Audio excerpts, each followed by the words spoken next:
BA द्वितीय वर्ष संस्कृत की ऑनलाइन कक्षा में प्रिय विद्यार्थियों, आपका स्वागत है। 5वें अंक में राजा और विदूषक दोनों बैठे हुए हैं, तभी उन्हें एक संगीत की धुन सुनाई देती है। विदूषक राजा को कहता है कि सुनिए, क्या गीत सुनाया जा रहा है। उस गीत को सुनकर के राजा क्षुब्ध हो जाता है, दुखी हो जाता है, क्योंकि प्रियजन के वियोग के बिना भी राजा के इस कथन से प्रतीत होता है कि वह शापवश यद्यपि शकुंतला को भूल गया था, तथापि उसका संस्कार उसके हृदय में विद्यमान था, जिसे वासना बलात् स्मरण कर वह वियोग के अनुभव से उत्कंठित यानी दुखी हो रहा था। इस श्लोक के कहने के बाद ततः प्रविशति कंचुकी, उसके बाद कंचुकी का प्रवेश होता है। कंचुकी एक ऐसा पात्र है जो राजा की सेवा में तत्पर रहता है, और वह इतना बूढ़ा हो गया है। उसी का वर्णन करता हुआ वह कहता है, आचार इत्य अवहितेन मया गृहीता या वेत्र यष्टि अवरोध गृहेषु राज्ञः काले गते बहुतिथे मम सैव जाता प्रस्थान विक्लव गतेर अवलंबनार्था।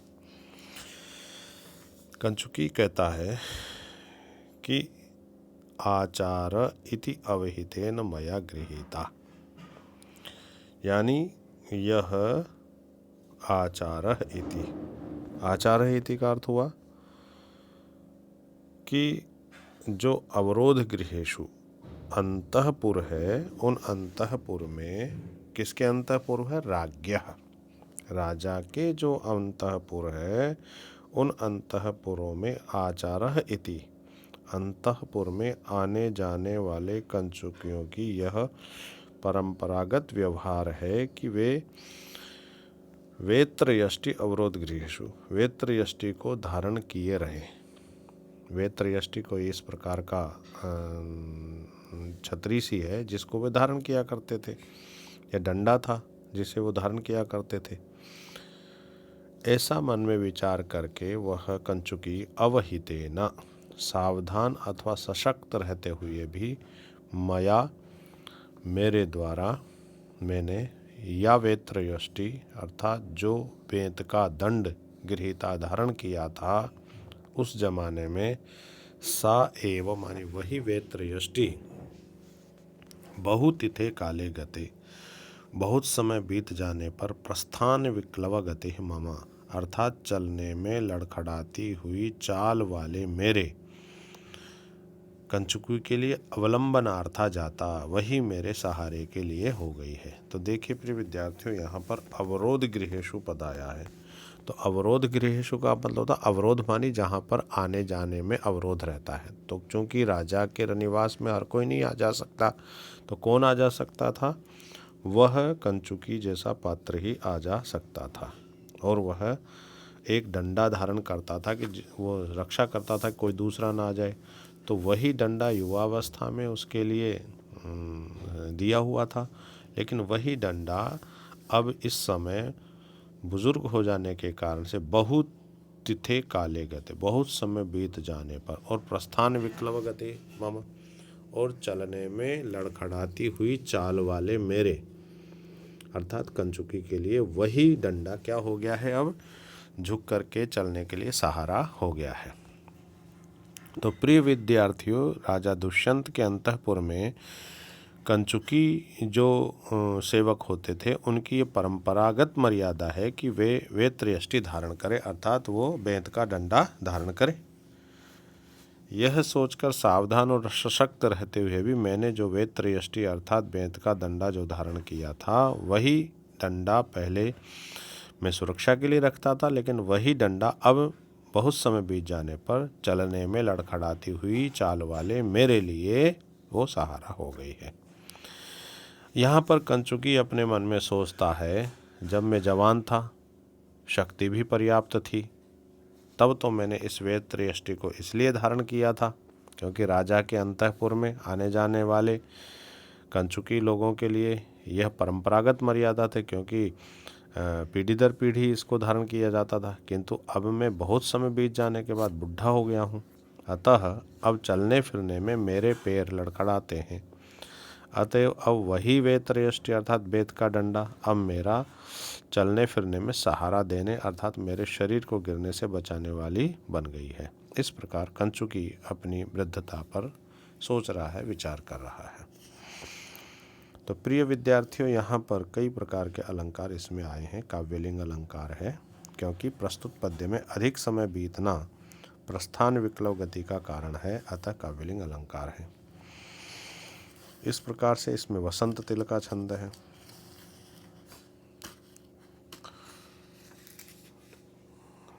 कंचुकी एक संदेशवाहक एवं अंगरक्षक होता है। वह लंबा कुर्ता पहनता था और वह त्रयष्टि धारण करता था, ऐसा नाट्यशास्त्र में प्राप्त होता है।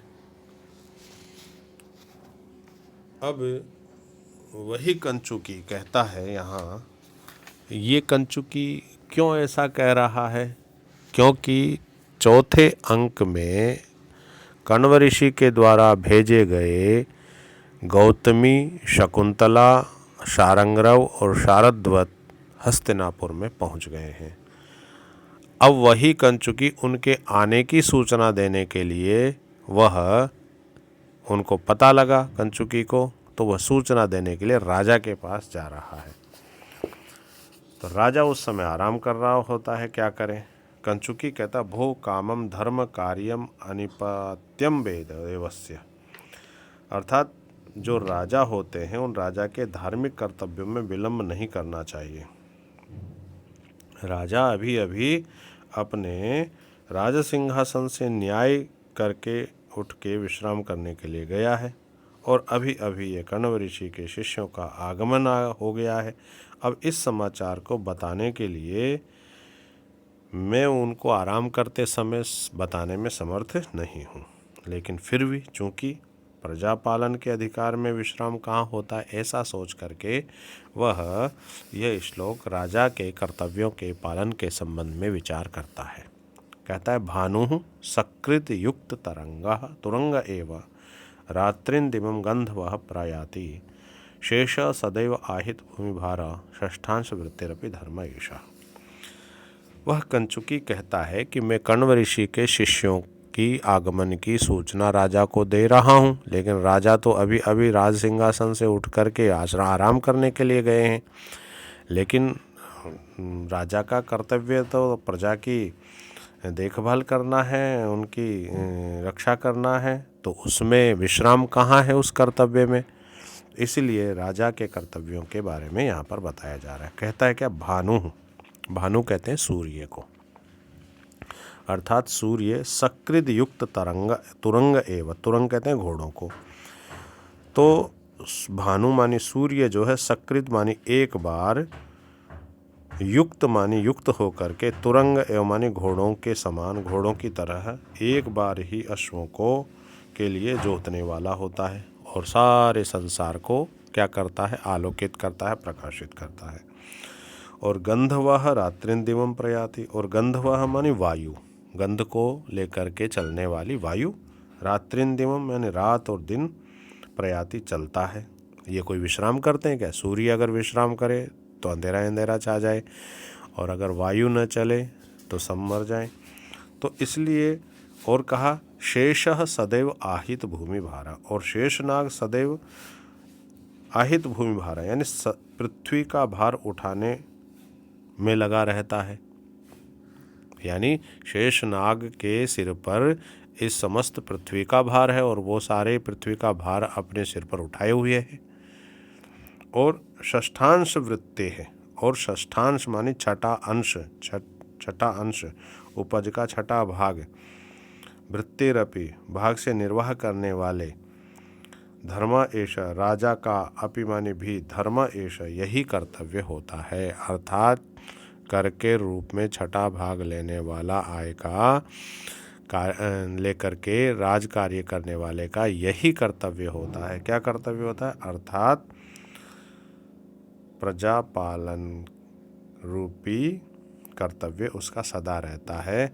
जैसे सूर्य कभी विश्राम को प्राप्त नहीं होता, गंधर्व मानी वायु कभी विश्राम नहीं करती, शेषनाग जैसे विश्राम नहीं करता, ठीक उसी प्रकार से कर के रूप में छठा भाग लेने वाले राजा का भी यही कर्तव्य है कि वो प्रजा की। तो प्रिय विद्यार्थियों, कंचुकी सोचता है कि यदि राजा को कण्व ऋषि के शिष्यों के आगमन की अभी सूचना भी दे दी जाए और राजा के विश्राम में बाधा भी पड़े तब भी कुछ अनुचित नहीं होगा, क्योंकि प्रजा पालन के भार को ग्रहण करने वाले राजा को अपने विश्राम की चिंता न करके प्रजा का रक्षण करना ही प्रमुख कर्तव्य होता है। क्योंकि प्रजा पालन के अधिकारी अन्य सभी भी ऐसा ही करते हैं। लोक रक्षक सूर्य भी अपने रथ में जब एक बार अश्वों को जोत लेता है तो फिर वह उन्हें कभी नहीं खोलता, अर्थात सदा चलता ही रहता है। वायु भी लोक रक्षा के लिए रात दिन बहती रहती है, क्षण मात्र को भी नहीं रुकती, अतएव वह सतत गति कहा जाता है। शेषनाग ने जो एक बार भूमि का भार अपने सिर पर उठा लिया है तो फिर वे उसे कभी नहीं उतारते। प्रजाजनों से उनकी उपज का केवल छठा भाग कर के रूप में ग्रहण करना अपना निर्वाह करने वाले राजा का भी यही कर्तव्य होता है कि वह अपने विश्राम की चिंता न कर निरंतर प्रजा पालन में लगा रहे। तो प्रिय विद्यार्थियों, प्रस्तुत पद्य में अविश्रम रूप सामान्य धर्म का भानु, गंधर्व, शेषः आदि के कर्तव्य का वर्णन रूप भिन्न भिन्न शब्दों में पृथक पृथक निर्देश किया गया है।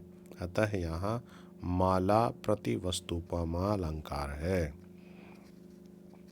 और भी अलंकार है लेकिन ये मुख्य है। इंद्रवज्रा नामक इसमें छंद है।